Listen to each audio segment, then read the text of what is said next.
Lo que ya Dios te dio, tú no tienes que comprárselo a Satanás. No tienes que pagarle a Satanás por lo que ya es tuyo, por lo que Dios te dio.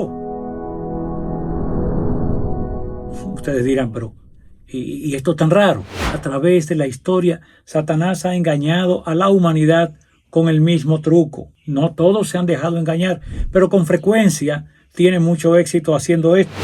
Pongo el ejemplo de lo que ocurrió con Jacob y Esaú. Jacob quiso comprar de Esaú lo que ya Dios le había entregado. Ciertamente, Jacob era mellizo con Esaú, y Esaú había nacido primero, por tanto, de manera natural le pertenecía la primogenitura. Pero Dios había dicho, Dios había declarado en una consulta que su mamá, Rebeca, hizo con el Señor. Dios le dijo, hay dos pueblos en tu vientre, dos gentes, dos pueblos, y el mayor servirá al menor, el menor será más grande. Y le había dicho que ese menor iba a ser el primogénito. Su padre, Isaac, lo sabía, él lo sabía, todos en la familia lo sabían, pero la ley natural, la costumbre, era que aquel nació primero, aunque con una diferencia quizás de 1 minuto o 2, quién sabe, ahí mismo, mellizos. Jacob había nacido, cuando vino Jacob, vino con la mano de él agarrada del pie, del tobillo de Esaú. Aquello ya se sabía que iba a haber como una lucha ahí, quedó como profetizado por ese hecho, quedó profetizado que iba a haber esa lucha. Jacob tenía eso todo el tiempo, amaba aquello de la primogenitura. La primogenitura daba 2 ventajas o implicaba 2 situaciones ventajosas. Una era que entre todos los hermanos, al que era el primogénito le iba a tocar el doble. O sea, si a todos los hijos le iba a tocar 10, a ese tenía que tocarle 20. El doble de lo que le iba a tocar a cualquiera de los demás. En el caso de Jacob y Esaú, iban a tener que dividir la herencia en 3 partes y darle 2 al primogénito y 1 parte al que no era el primogénito. Esa era la parte material. Ahora, la parte de la primogenitura indicaba también que ese hijo debía ejercer como el sacerdocio en la familia, debía ejercer el llevar el nombre de su padre y le caía la misión de su padre, él tenía que continuarla, quien era el primogénito.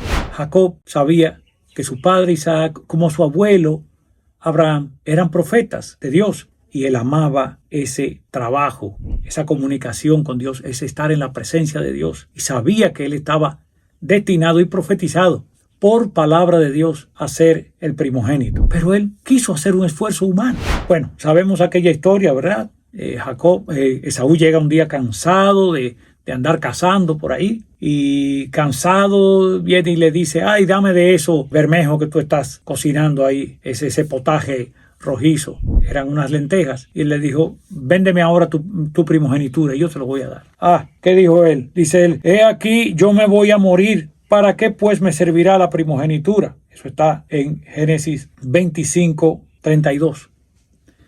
Lo menospreció.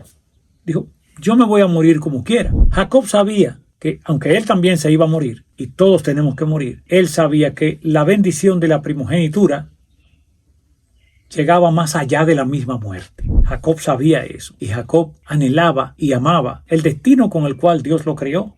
Ser primogénito, llevar la misión de su padre, la misión de proclamar el nombre de Dios, de testificar la verdad de Dios, como lo había hecho Abraham y como lo había hecho Isaac. Él quería seguir en esa misma línea. Al otro no le importaba eso. La madre, Rebeca, a quien Dios le había dado aquella palabra que le dijo, 2 gentes hay en tu seno y 2 pueblos serán divididos desde tus entrañas, y el un pueblo será más fuerte que el otro, y el mayor servirá al menor. Palabra de Dios. Ella lo sabía, lo tenía, claro. Pero ella estaba oyendo cuando ya Isaac, viejo, ciego, entendía que ya sus días eran pocos, ya le faltaba poco para morir. Y le dijo a su hijo, vete y tráeme una pieza de caza. Vete a cazar y tráeme esa pieza y guísamela como a mí me gusta. Y el muchacho salió, el hombre ya, eran hombres ya formados, pero aún en su casa todavía no se habían casado. Salió a buscar eso. Y la mamá entonces llama a Jacob y le dice, mira, oí lo que tu papá le dijo a Esaú, ven, vamos rápido, vamos a guisar un par de corderitos, ve, búscamelos para hacerlo como a él le gusta. Esa palabra se subraya mucho allí, como a él le gusta. Y vamos a ponérselo delante, señores, y se consumó el engaño. Sabemos que se puso la ropa de Esaú, se puso pelos aquí en los brazos y en las manos para aparentar que era como Esaú cuando su papá lo palpara, y sobre todo el gusto. Así es como a mí me gusta, así es como mi hijo lo hace, que yo sé que a mí me gusta. La mamá sabía la receta de Esaú, sabía los condimentos que Esaú usaba, sabía cómo lo cocinaba, el procedimiento, lo conocía, y Rebeca se sabía la receta y la armó ahí a favor de su hijo. Jacob recibe la bendición que como quiera iba a ser de él. ¿Qué iba a hacer el Señor? Supongamos, se iba a dar ya que Esaú llegaba, hacía el guiso, supongamos que no hubiese hecho nada, Rebeca no hubiese urdido aquel engaño, pero supongamos que viene Esaú y cuadra todo para recibir la bendición. Algo iba a hacer el Señor. Algo iba a hacer el Señor. O Esaú moría, o algo pasaba. Cualquier cosa. Nosotros no sabemos. El Señor tiene 1000 recursos. Lo menos que pensaba el pueblo de Israel cuando salió de Egipto y tenían por delante el Mar Rojo y detrás el ejército de Faraón. Lo menos que podía nadie imaginar era que ese mar se iba a abrir. Era lo menos que podía alguien imaginar. Y el mar se abre.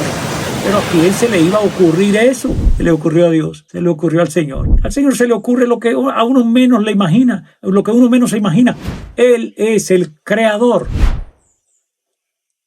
Pero él quiso comprar aquello que ya era suyo. Oí hablar a un experto en, qué sé yo, en marketing, en propaganda, en publicidad. Y él decía que su arte, lo que él sabía, como que realmente no era algo bueno, porque él le creaba necesidades a la gente. Su arte era el de crearle a la gente necesidades que no tenía para venderle lo que él tenía. Le hacía creer al otro que él necesitaba eso, pero con urgencia, para que el otro se lo comprara cuando realmente no necesitaba eso. Entonces veía como el arte de la venta era el arte de crear necesidades en el otro. Satanás le creó a este joven una necesidad que él realmente no tenía. Él tenía ya palabra de Jehová. Igual ocurrió con Abraham. Son errores que se vienen cometiendo. Ya Dios le había dicho que iba a tener un hijo de Sara, su mujer. Se lo dijo. Había comprometido su palabra. Pero Abraham quiso entonces buscarse por esfuerzo propio lo que ya Dios le había dicho, lo que ya Dios le había resuelto. Él quiso resolver el problema que ya Dios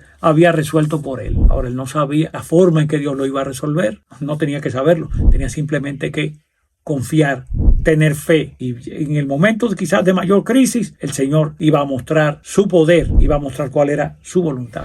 Lo mismo ocurrió en el Edén. Satanás le vendió al hombre lo que ella era del hombre.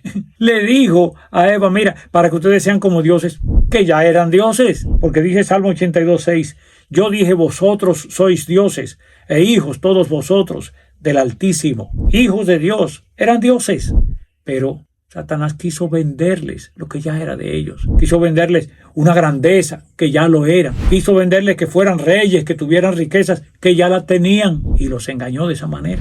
A veces uno no reconoce lo que tiene. Uno no reconoce lo que tiene. Y muchas veces anda por ahí buscando donde no hay. Recuerdo una anécdota, un pensamiento de este hombre Mario Puzo, el escritor del Padrino.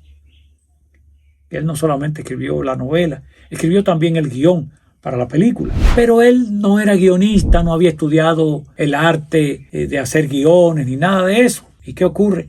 Que aún después de haber tenido aquel éxito deslumbrante con El Padrino, ya éxito indiscutible, él dijo, bueno, ahora más tranquilo, déjame yo entonces ponerme a aprender realmente cómo es que se hace un guión, a ver cómo yo tomo clases de eso, para comenzar a aprender. Entonces decidió comprar un libro de cómo se hacían guiones, el arte de hacer guiones para sí. Y el hombre agarra su libro, llega, y Ya ustedes saben, con todas las ganas de leer su libro. Cuando abre el libro, ¿con qué se encuentra, señoras y señores? Que quien había escrito el libro decía que para enseñarle a escribir guiones iban a emplear uno de los mejores ejemplos, uno de los mejores modelos para aprender a hacer verdaderamente un guión.